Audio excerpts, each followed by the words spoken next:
तुम ये नीचे क्या कर रही हो? अरे कपिल कपिल देखो ना, माँ नीचे गिर गई, इनका पैर फिसल गया। मैंने कब से कह रही हूँ आराम से चला करो। आओ माँ। अरे माँ जी थोड़ा आराम से चला करो इस उम्र में, वैसे भी आपकी उम्र बहुत हो रही है। अरे प्रिंस, तू भी आया है? पढ़ाई वढ़ाई कैसे चल रही है तेरी? आइए माँ जी, बैठ जाइए यहाँ पे आराम से। अरे मोनिका, तुमने माँ को कुछ चाय पानी दिया या नहीं दिया? बस जा ही रही थी। जाओ जल्दी जाओ, माँ के लिए कुछ बना के लाओ खाने पीने का। अरे माँ यार, मुझे है ना आपसे एक बहुत ज़रूरी बात करनी है। या तो आप यहीं रहा करो या गांव में ही रहा करो। ऐसे ना बार बार आने की कोई जरूरत नहीं है, ऐसे बहुत परेशानी होती है। अरे बेटा ऐसा क्यों बोल रहा है? मैं तो तेरी माँ हूँ, और मेरा देखने का, तुझे देखने का मन करता है तो मैं चली आती हूँ। ऐसे बुरी बात क्या है, बता बेटा। अरे माँ, हमारा गांव में है ही कौन? पापा भी अब दूसरी औरत के साथ रहते हैं, और मुझे पता है कितनी दिक्कत आती है तुम्हें खर्चा भेजने में। तो आप यहीं रह लिया करो, हमारा खर्चा भी बच जाएगा। बेटा कैसे कह रहा है तुम कि यहाँ पे आके रह लो, वहाँ छोड़ दो? कैसे आ जाऊँ? वहाँ से मेरी यादें बसी है, घर बार है, सब खेती बाड़ी है, कैसे छोड़ के आ जाऊँ? है ना, वो मेरी यादें बसी हुई है, वहाँ ब्याह के आई थी, मैं नहीं छोड़ के आ सकती बेटा ऐसे। अरे माँ, यादें वादे छोड़ो। अगर आपको रहना है तो आप यहीं रह सकती हैं, वरना गांव में ही रहा करो। यहाँ बार बार आने की कोई जरूरत नहीं है। बेटा मैं तुझे देखने आती हूँ तो तुझे बुरा लगता है क्या मेरा आना? बता दे अगर बुरा लगता है तो। अरे माँ, बुरा तो नहीं लगता है, आप ही का घर है, पर आप समझा करो ना, मुझे आपसे मिलने के लिए छुट्टी लेनी पड़ती है। मेरी वाइफ भी जॉब करती है, उसे भी छुट्टी लेनी पड़ती है आपसे मिलने के लिए। बड़ी परेशानी हो जाती है। तो आप या तो यहीं रहा करो या फिर गाँव में ही रहा करो। बार बार आने में मतलब परेशानी होती है। चल ठीक है बेटा, कोई बात नहीं, पर मुझे ना तुझे बहू के बारे में एक बात बतानी थी। ए बुढ़िया चुप कर, किसी को कुछ बताने की जरूरत नहीं है, वरना तुझे पता है ना मैं क्या कर सकती हूँ। समझ आई ना तुझे? चुपचाप मुंह बंद करके बैठ जा। और देवर जी, आपको तो बिल्कुल ज़रूरत नहीं है किसी को कुछ बताने की, क्योंकि आपको पता है ना कि आपकी पढ़ाई का खर्चा और जो ये आपने महंगे कपड़े पहन रखे हैं, इन सब का सारा खर्चा कपिल उठाते हैं। और आपने किसी को कुछ बताने की कोशिश की तो फिर मैं आपको पता है ना क्या करूँगी, यहाँ से उठा के सड़क पे फेंक दूँगी और खर्चा देना भी बंद कर दूँगी। उसके बाद आप दोनों माँ बेटे रोड पे आ जाओगे, समझे? तो इसलिए अपना मुंह बंद करो और चुपचाप बैठे रहो। और मैं तो बोलती हूँ, तुम दोनों एक काम क्यों नहीं करते? मना करके क्यों नहीं चले जाते कपिल को कि तुम दोनों आज के बाद इस घर में आओगे ही नहीं? यही तुम दोनों के लिए ठीक रहेगा, समझे?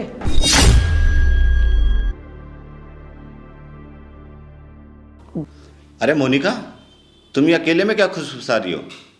क्या बात है, कुछ जोर से बोलो। अरे कुछ नहीं कपिल, वो तो मैं प्रिंस भैया को बुला रही थी। मुझे किचन में इनसे कुछ काम था ना, इसलिए। प्रिंस भैया एक बार आना किचन में, मुझे आपसे कुछ काम है। ठीक है भाभी, आओ। ठीक है बेटा, तुम्हें अच्छा नहीं लगता मेरा आना तो आगे से मैं नहीं आऊँगी। अरे माँ, मैंने कब बोला कि मुझे पसंद नहीं आपका आना? मैं तो बस ये बोल रहा था कि आप है ना यहीं रहा करो, मुझे भी अच्छा लगेगा, आप हमारे साथ में रहोगे। ठीक है बेटा, मैं सोच के बताऊंगी, और मैं ज़रा देख लूँ कब तक किचन में बहू को कोई काम हो। क्या बात है देवर जी, आप तो दिन पर दिन स्मार्ट होते जा रहे हो, और ये दाढ़ी तो आपकी बहुत सुंदर लग रही है आप पर। अरे बहू, ये क्या चल रहा है? तुम तो अपने देवर के साथ ही लगी हुई है, शर्म नहीं आती? अरे नहीं माँ जी आप गलत समझ रहे हो। मैं तो देवर जी को बता रही थी कि मुझे इनसे कुछ सामान मंगाना है। जाओ जाओ देवर जी, जो मैंने आपको बोला वो लेकर आओ। मैंने सब देख लिया बहू, शर्म आनी चाहिए तुम्हें। मेरे बड़े बेटे की तुम बहू हो और छोटे बेटे पे डोरे डाल रही हो, कुछ तो शर्म करो। किया क्या है मैंने ऐसा? और दूसरी बात, आपका बेटा इतना भी नहीं कमाता है कि आप पर जितना मर्जी लुटाता रहे, कि आपके पास खर्चा भी जाए और जब मर्जी आपका मन करता है आप मुंह उठा के यहाँ आ जाते हो, और आपको तो बस मुफ्त की रोटियां तोड़ने के लिए चाहिए। मेरा बेटा ना इतना मैंने पढ़ा लिखा के उसको बड़ा कर दिया है, इतना अच्छा कमाता है, और तुम मुझे बोल रही हो बेटा कि मुफ्त की रोटियां तोड़ रही हूँ मैं? तो एहसान किया है क्या? हर माँ बाप अपने बच्चे को पढ़ाते लिखाते हैं। मुझे देखो, मैं भी तो जॉब करती हूँ, पर हर महीने अपने माँ बाप को पैसे थोड़ी ना भिजवाती हूँ जो कपिल तुम्हें भिजवाएगा। और इतना ही है तुम्हें तो खुद जॉब कर लो, कहीं मजदूरी कर लो, किसी के घर में काम कर लो, क्योंकि और कुछ तो तुमसे होगा नहीं। पढ़ी लिखी तो तुम हो नहीं, और पढ़ाई की होती तो तुम भी जॉब कर रही होती ना। तो एक काम करो, कहीं जाके मजदूरी कर लो। बहू, मेरी कमजोरी का ना फायदा मत उठाओ, ठीक है ना? और मैं नहीं चाहती मेरे बेटे का घर बर्बाद हो। अगर आज मैंने अपने बेटे को तुम्हारी सारी करतूतें बता दी ना, फिर देखना तुम्हारा क्या होगा। तुझे क्या पड़ी है मैं किसी के साथ भी अपना मुंह काला करूं? और तुझे इतनी ही दिक्कत है तो चली जा यहाँ से, ठीक है? पर तुझसे तो वो भी नहीं होगा। क्यों? क्योंकि मुफ्त की रोटियां भी तोड़नी है, खर्चा भी चाहिए, ठीक है ना? फ्री में रहना भी है, और तुझे यहाँ रहना है ना, तो ये सब तो तुझे देखना पड़ेगा। और तुझसे नहीं देखा जा रहा तो तू बता, उठा के फेंक देती हूँ मैं तुझे बाहर। चुप कर। अगर तू चाहती है ना मैं इस घर में नहीं आऊँ, तो मैं कभी नहीं आऊँगी इस घर में। साड़ी देखी है अपनी? ऐसी साड़ी ना तो हम अपनी नौकरानियों को भी नहीं पहनाते हैं, पर नहीं है ही क्या तुम्हारे पास? एक ही तो साड़ी है, वो भी पता नहीं कितने सालों पुरानी और फटी हुई। बेचारी, नई साड़ी खरीदने की तो औकात ही नहीं है, तो खरीदोगी कैसे? मुझे पता है बहू, तू इतना क्यों बोल रही है। मेरा बेटा सारी कमाई लाके तुझे देता है, मुझे बुरा नहीं लगता है। और सुन मेरी बात, जो तू कर रही है सही नहीं कर रही है, ठीक है ना? मेरे बेटे को एक ना एक दिन तो पता चल ही जाएगा जो तू कर रही है, फिर देखना तेरा क्या हाल होगा। और सुन, तुझे जो कपिल को बताना है ना तू बता, मुझे कोई फर्क नहीं पड़ता, क्योंकि तुझे पता है ना कि वो मुझसे कितना प्यार करते हैं और मुझ पर कितना भरोसा करते हैं। और जब उन्हें मैं बताऊंगी कि उनकी माँ क्या करती है, तो सोच तेरा क्या होगा। वो मेरी बात तो मानेंगे ही। सोच, अगर मैं उसे बताऊंगी कि उसकी माँ कैसी है तो उस बेचारे पे क्या बीतेगी। अब तो खुद सोच ले कि तुझे कपिल को बताना है या खुद घर से जाना है, मर्जी तेरी है। अब जो यहाँ हो रहा है ना उसे तो होने दो, और यहाँ मुफ्त की रोटियाँ तोड़ने के लिए तो मिलेंगी नहीं। तो एक काम करो, यहाँ रहना है ना तो थोड़ा सा काम कर लो। ठीक है बेटे, मुझे घर का काम करने में कोई शर्म नहीं है, मेरा घर है, मेरे बेटे बहू का घर है। पर बेटा मैं तुझे ये समझा रही हूँ, अपना हंसता खेलता परिवार बर्बाद मत कर। ज़्यादा ना ज्ञान देने की तो ज़रूरत है नहीं, काम कर लो। मेरे वैसे ही सर में बहुत दर्द हो रहा है। प्रिंस, ज़रा अंदर आना, मेरा थोड़ा सा सर दबा दो। आता हूँ।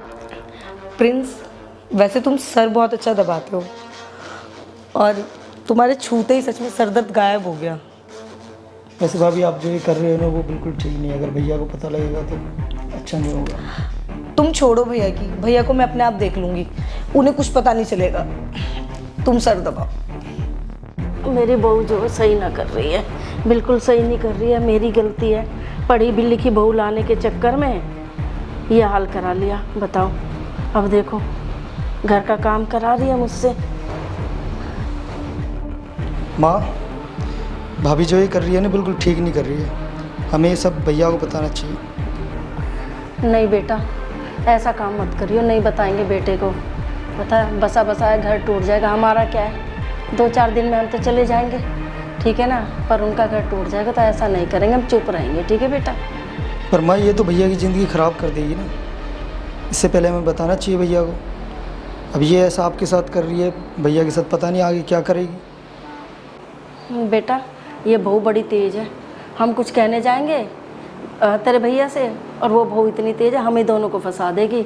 तो बेटा चुप रह, जो हो रहा होने दे। और देख, वक्त आएगा ना, वक्त से बड़ी कोई चीज़ नहीं है, अपने आप वक्त उसे सिखा देगा, अकल दे देगा। बुरे के साथ हमेशा बुरा होता, कभी अच्छा नहीं होता बेटा। ठीक है माँ, आप ये पोछा वोछा छोड़ो, मैं कर देता हूँ। नहीं बेटा कोई बात नहीं, चल तू जा, मैं करके आती हूँ। ठीक है। ए बुढ़िया, अभी तक सफाई कर रही है? इतनी बुढ़ी हो गई है, सफाई करनी नहीं आती, पोछा ही लगा रही है अभी तक। देखियो कितनी मिट्टी है, ढंग से काम कर ले। कर तो रही हूँ, जैसे मेरे से हो रहा वैसे ही कर रही हूँ बेटा। इतनी बुढ़िया हूँ मैं देख। प्रिंस, एक काम है, अंदर आओ जरा। अरे माँ, तुम ये पोछा क्यों लगा रही हो? मोनिका कहाँ है?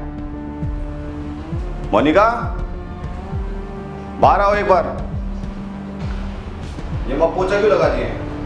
अरे माँ, कपिल देखो ना, मैं कितना मना करती हूँ, माँ फिर भी काम कर रही है। और मैंने कहा था इनसे मैं पोछा लगा लूंगी। उठो माँ, उठो। आपको बोला था ना मैंने कि मैं काम कर लूंगी, आप क्यों काम करते हो? अरे प्रिंस, तू यहाँ क्या कर रहा है? कुछ नहीं भैया, आपसे कुछ बात करनी थी। बता क्या हुआ? भैया भाभी ना बहुत गलत कर रही है। क्या कर रही है भाभी, क्या हो गया? वो माँ को धमका रही थी और उनसे पोछा झाड़ू पोछा करवा रही है घर का। मेरे को बिल्कुल भी अच्छा नहीं लग रहा। सच्ची सच कह रहा है तू? हाँ हाँ। मोनिका, मोनिका, तुम इधर आओ, मुझसे कुछ बात करनी है तुम्हें से। क्या? तुम अपना बैग उठाओ और इस घर से निकल जाओ। क्या हुआ तुम्हें से? क्यों, क्या हुआ? तुम ऐसे क्यों बात कर रहे हो?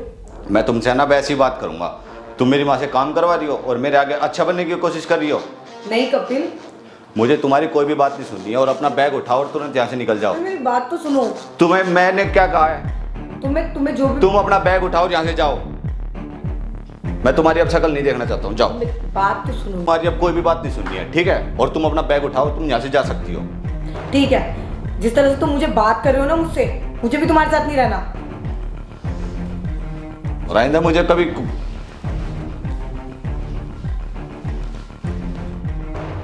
अरे बेटा क्या हो गया? बहू कैसे चलेगी घर से? अरे माँ, मुझे तुमने ये क्यों नहीं बताया कि वो तुम्हारे साथ इतना बुरा बिहेव करती है?